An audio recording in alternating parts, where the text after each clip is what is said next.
इस बात के बारे में हम लोग पहले भी चर्चा कर चुके हैं और जितनी बार भी ये बात कही जाए इसका महत्व और बढ़ता है, कम नहीं हो जाता। और एक साधक की दृष्टि से ना ये खुश कर देने वाली बात होती है कि हम मेहनत किए जाते हैं और हमें निराशा घेर लेती है कि मेरी किसी भी मेहनत का ना कोई फल नहीं मिल रहा है। बट जैसे अध्यात्म में कहा जाता है, जैसे स्पेशली ज़ेन बुद्धिज्म कहता है, the path is enlightenment itself. You do not need to seek a particular goal. But as a साधक हम भी मजबूर होते हैं, प्लेटफॉर्म पे जाके बैठे हैं और ट्रेन का इंतज़ार ना करें तो ऐसा तो हो नहीं सकता।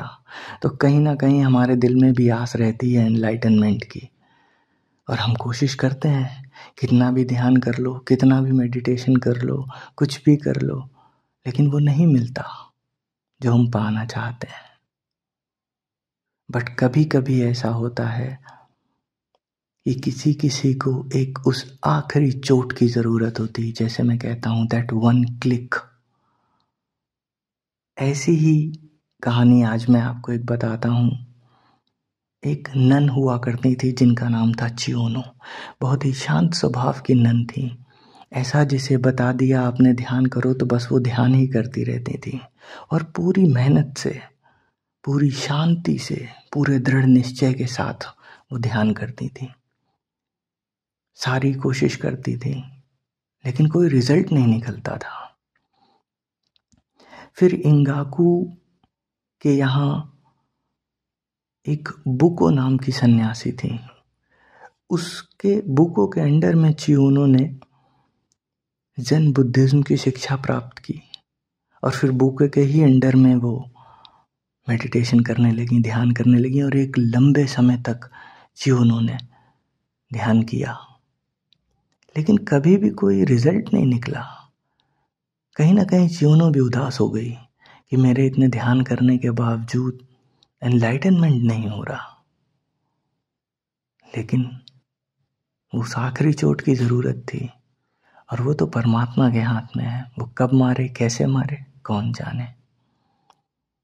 एक बार की बात है, चियोनो पानी भर के ला रही थी कुएं पर से।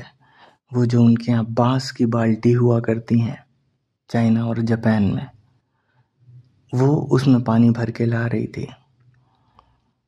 वो बाल्टी काफ़ी पुरानी हो चुकी थी, बांस की बनी हुई थी, गल भी गई थी। अचानक से उसकी पेंदी टूटी और सारा पानी फैल गया।